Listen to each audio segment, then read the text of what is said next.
Okay, welcome to the next part of the video. In the last video, we brought the XR2 from the ISS all the way over here to the moon. And we got in orbit around the moon. So now we're ready to land at Brighton Beach here very shortly. Before we get going with that, there's something I want to point out. Rotation. When I was doing the orbit insertion burn, I was trying to make mention of the fact that as you're doing that burn, you can do a little bit of up-down pitch in order to get your off-base distance all the way down to 0. And I had a little bit of trouble with it, and of course, as soon as I turned off the simulator and was kind of looking at the video playback, it immediately dawned on me what the problem was. It always works out that way, that you see things better when you're not trying to record. But anyway, let me bring up base sync MFD for a moment and target Brighton Beach. And we can see here, let me just put in one orbit, go to direct, got closest passage, and let me turn off the graphic. And we can see here, according to base sync, we are 7.4 kilometers off from the base. And according to the encounter view here, it shows a different number, but I'm not worried about the fact that the number is different. What I want to show Rotation. is, let's say that we're doing the braking burn now, and I can't use main engines because they're just too powerful at this point. So I'm just gonna have to do a little bit of translation here. But let's say we're in this position and we're doing the braking burn with the main engines. You'll notice that as I do that, the distance off base is coming down, and that's what I was trying to show. The reason it wasn't working in TransX is because I still have maneuver mode on, and you can't, the encounter view doesn't reflect the real-time data unless you have maneuver mode off. So what I needed to do was, before I did the braking burn, was I needed to turn maneuver mode off, and then now you can see that according to the encounter view, Rotation. we now have information that will update in real time. I'll do a little bit of that again with translation, and there you can see now the off-plane distance is updating in real time. So it's just one of those things. And speaking of off-plane distance, let's go ahead and take care of it. I think this number may be different because, let me just check this real quick just to see. Target no base. Target Brighton Beach. And now let's bring up base sync. Yeah, it's a little odd to me. I'm not actually sure why these are showing two different numbers, but nevertheless, when we're at this point, base sync is perfectly reliable. So Rotation. Translation. So we can just go to the center line and put in some translation.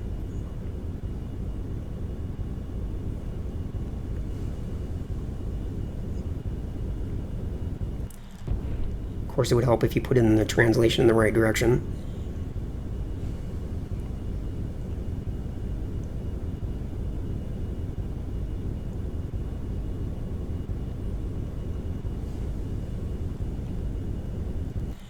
And of course, base sync just suddenly decides to target surface. I have no idea why it does that.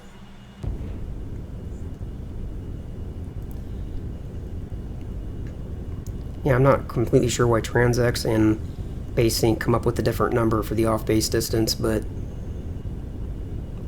I know that base sync is pretty accurate, so I'm going to use that. I'm going to use that instead. We can see as we're going around, that's increasing a bit. So what I'm actually just going to leave it there at about 844 meters. And then as we go around, we'll do any last refinement if we decide we need to. You can see there it just suddenly targeted surface again. That drives me insane. We don't need TransX anymore. So let's bring map up map MFD up on this side. And what we could do, we have a couple of options here. We could go to the halfway point from Brighton Beach. Basically, when this number starts, right now you can see it's counting up because we're getting farther away from Brighton Beach because we're orbiting this way. And when this number tops out and starts counting backwards, then we are exactly halfway around from Brighton Beach. And what you can do is you can actually do a retrograde burn at that point, a very, very small one, because our orbit around the moon is, it's only 20 kilometers, so it doesn't take much. But we could bring our altitude at Brighton Beach down to, say, 2 or 3 kilometers.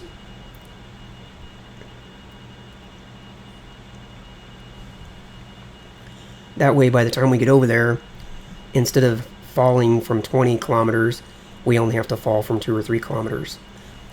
I'm not actually going to do that in this case because I actually want the additional time to fall, but I just want to make mention that you can do it that way. Going to bring up burn time calculator in an external MFD because I want to have this open for the remainder of the journey. And I want to know what my total delta V is, including whatever RCS I've got left. So I'm going to press F8 to get over to this view and then put in 707.6. So we have a total of 3,004 meters per second of delta V remaining. Now we know that our braking burn is going to cost us basically the orbital velocity. So if I bring up a calculator, I can take our total delta V that we have and subtract our orbital velocity. And this is about how much delta V we're going to have left after we complete the braking burn in order to slow ourselves down to a dead stop over top of Brighton Beach. So this is the amount of fuel, roughly, within a meter or two, how much we'll have left in order to actually land with. And if you remember in part, I guess it was part 3,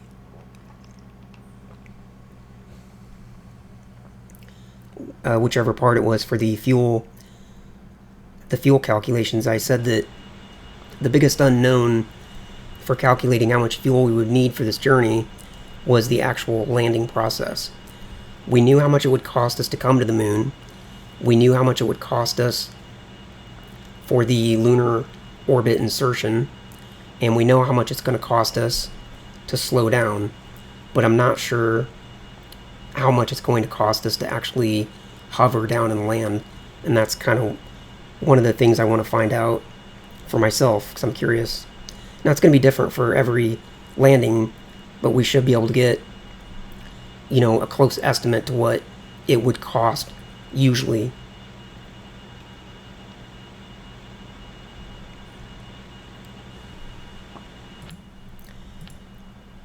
So I'm going to bring base sync back up on this side, and I guess I will target Brighton Beach yet again. And we're just going to keep an eye on that until we get closer. But I'm also going to bring up ComNav and set up Brighton Beach now so we're not scrambling forward at the last minute. And the long range is 116.30. And landing pad number 1 is fine. That's going to be 132.20. Okay, now that we've got that set up, let's just keep an eye on base sync until we get much closer to the base, just to kind of see if we're going up or down, or if we need to make any last minute changes, because we can't glide through the atmosphere on the moon. There is no atmosphere, so we can't glide to the base, so we want our distance here to be really close to 0. Now, it's never going to be perfect, and remember, these are meters, not kilometers or anything, so that's not much of a difference there, but we don't want to be off by 10, 20, 30 kilometers.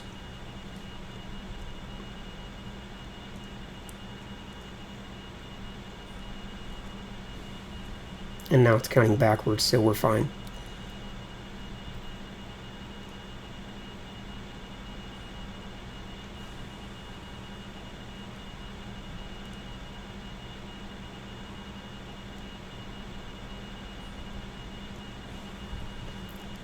Rotation.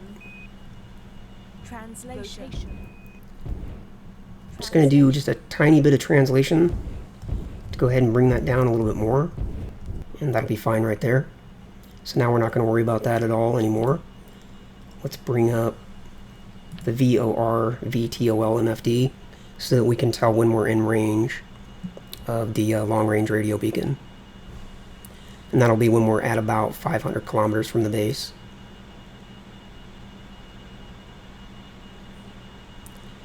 The higher in altitude you are, the sooner you'll get a little bit of information from that radio beacon. Okay, we're not too far away. Let's get rotated retrograde. Rotation.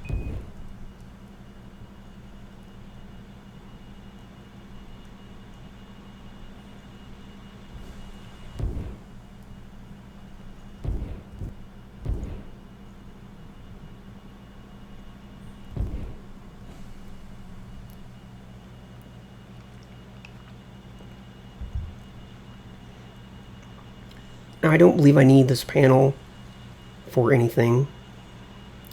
Although, let me go ahead and start the open the hover doors now and open the retro doors now.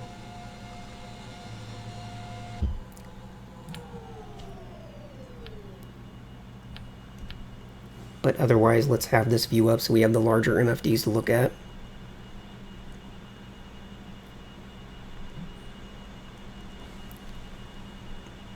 Now again, once the braking burn's done, I'm expecting to have about this much delta V left.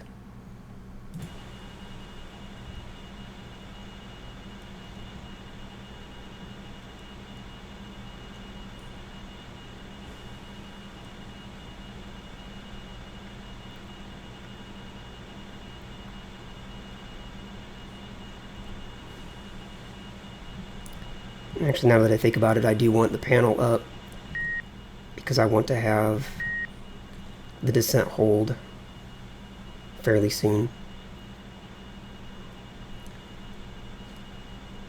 Translation. Okay, we're going to roll over and get level here so that we can be ready to engage the descent hold when that time comes.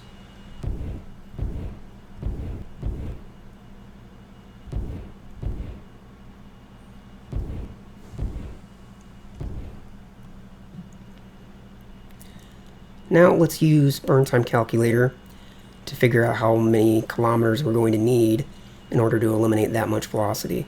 But I already know it's about 60-ish. So 1669. Yeah, about 60 kilometers.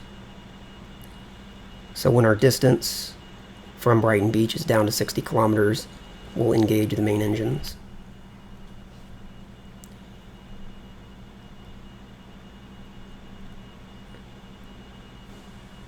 And when we get a little bit closer, I'm going to engage the level autopilot to keep myself level with the horizon. Go ahead and warp time forward a little bit. Can either watch that number or that number. I guess this one's probably easier to read. Or that one for that matter. Let's go level with the horizon.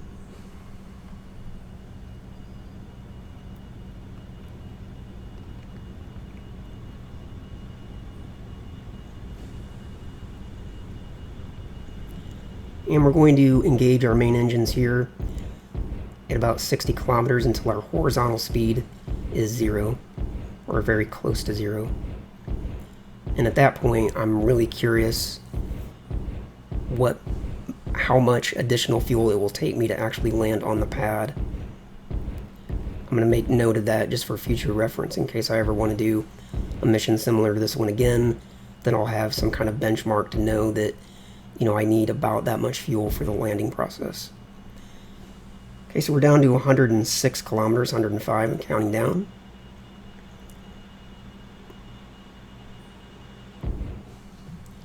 Get our hand on the throttle here, ready to go.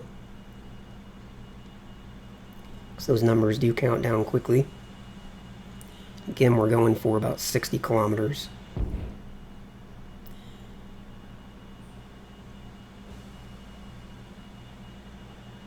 And burning.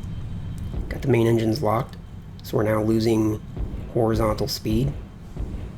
And of course, we're falling faster as soon as we engage those engines because we're no longer in orbit around the moon, so we're now falling straight to the surface.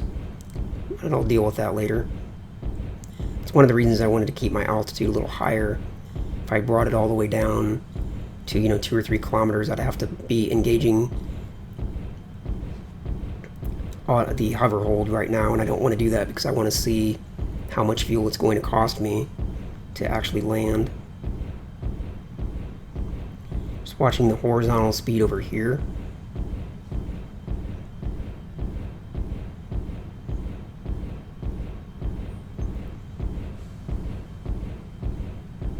I want to get it near zero. I don't necessarily want to get it all the way to zero, depending on how much my distance is. But my distance looks like it's going to be right about where it needs to be, so...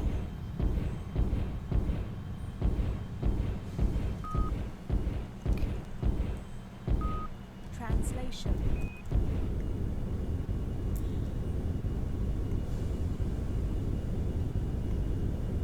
Rotation. Translation. Rotation. Just bear with me one moment while I eliminate the last little bit of velocity that I've got here.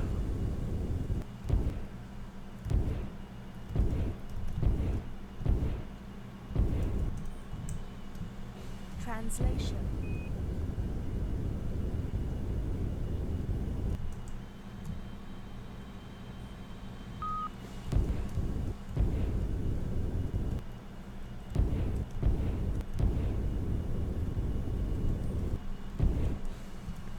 Okay, now I put the warp down to 0.1, so I have 1334 left.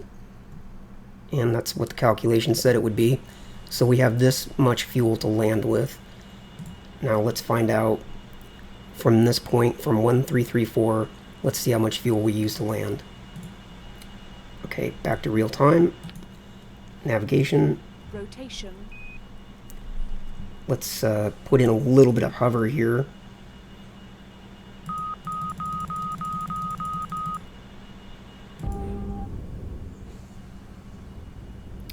And that's not hover. So let's try that again. Translation. Rotation.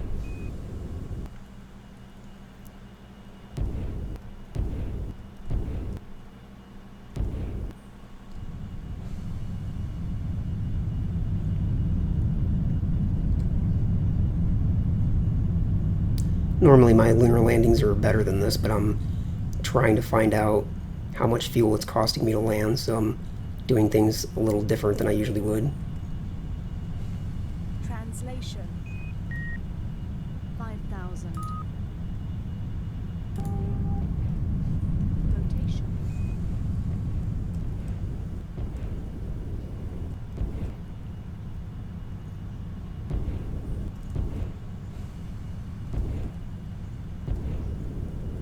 Translation. Rotation. Let's get ourselves heading toward the landing pad. Translation. We'll put in a little bit of main engine to get ourselves over there faster. We've got the hover, we've got the retro doors open so we can brake easily enough. Let's put in a little more main. That'll be enough.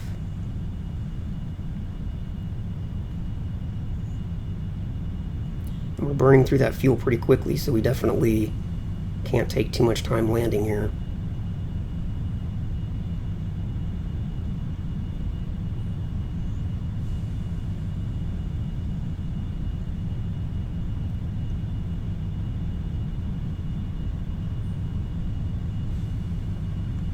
Watching my distance to the pad and my horizontal speed.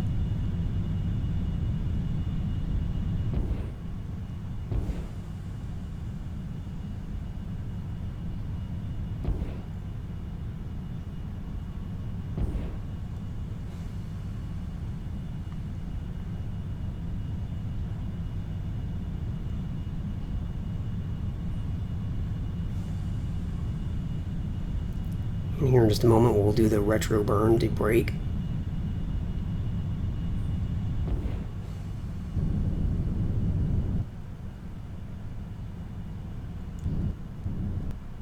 Rotation. Translation. Warning. Rotation. Main fuel low. System reset.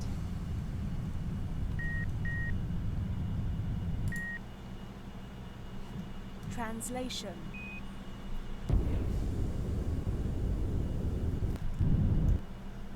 Rotation.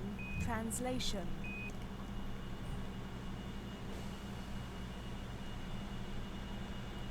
$4,000.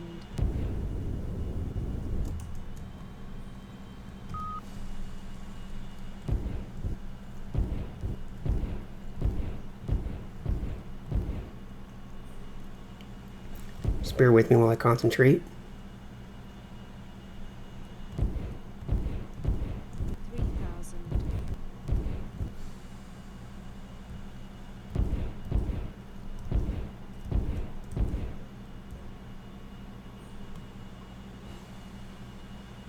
3,000. $2,000.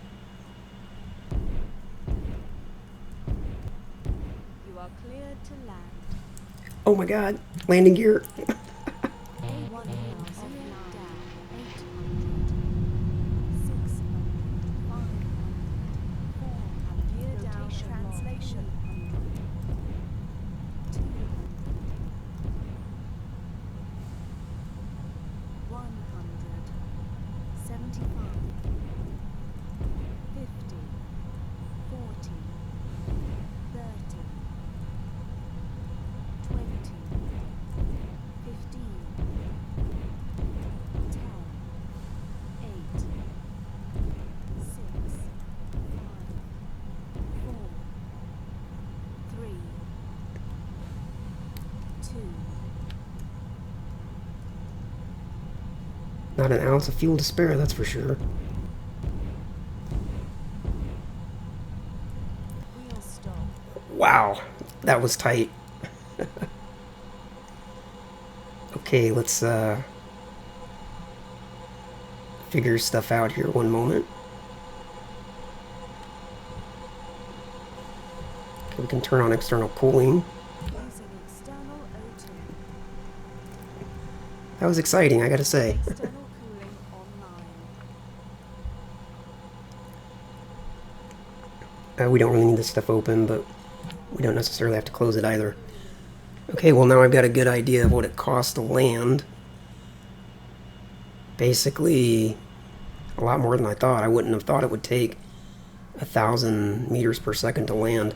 I'm sure I can do that better and cheaper, but I wanted to do it that way specifically for being able to just follow the fuel cost. I think you would save fuel by lowering your altitude on the other side of the moon. So in other words, arrive at Brighton Beach when your altitude is only 2 kilometers. But I don't really know how much you'd save because you still have to use 1,660 meters per second of fuel to do that braking burn. And remember, as you do the braking burn, you're immediately going to start falling. So you're going to have to engage your hover engines sooner. So I don't really know if it would save all that much fuel. But the bottom line is, it cost us... Actually, I'm looking at the wrong number again. We have more fuel left than I thought. So, okay, let's take... This is what we started with. So, minus 656. Okay, so it's actually closer to 700. I'm going to say between 650, maybe between 600 and 700 would be the average cost of a landing. But we did almost completely run out of main fuel, so we would have been scrambling to transfer fuel from the RCS. So if we get rid of our RCS, and by the way, the extra fuel mass doesn't count down, so this is actually wrong. So let me put in this number instead. And that'll give us a better calculation. So let's do 13 34, that's what we started with, minus the amount we've got left. Let's call it 635. So closer to 700. So I'm going to say, I'd say somewhere between 600 and 800 would be the average cost of a landing, just based on what I'm seeing here. Obviously, I would need to do 5 or 10 landings to get an actual average, but just based on what I'm seeing here. Now, let's say that we have no extra fuel mass, nothing from the RCS. So let's put in 0. We have 204 meters per second left in the main tank. So it's kind of a squeaker getting over here, doing it this way, using this XR2 that's configured with the quote-unquote expert level settings.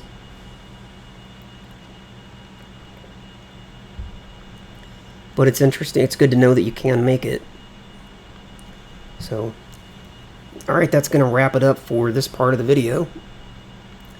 We're not done, though. Remember, we're going to go back to the ISS here as the next part of our journey. But we'll take care of that in another video. I may, as a bonus video, I may pick back up with this scenario and try the landing 1 or 2 more times, just to see if I can save some fuel by bringing the periapsis down and then coming around and landing that way. I don't really think it'll save much, if any, but I'm curious. But again, I really wanted to do it this way first, because I knew when I did the braking burn that I'm immediately going to start falling, so I wanted to leave myself 20 kilometers to fall so that I wouldn't have to engage the hover until after the braking burn was completely done. If you have any questions, leave your questions down below. If you liked the video, leave me a comment, and I will see you in the next part when we head back to the ISS.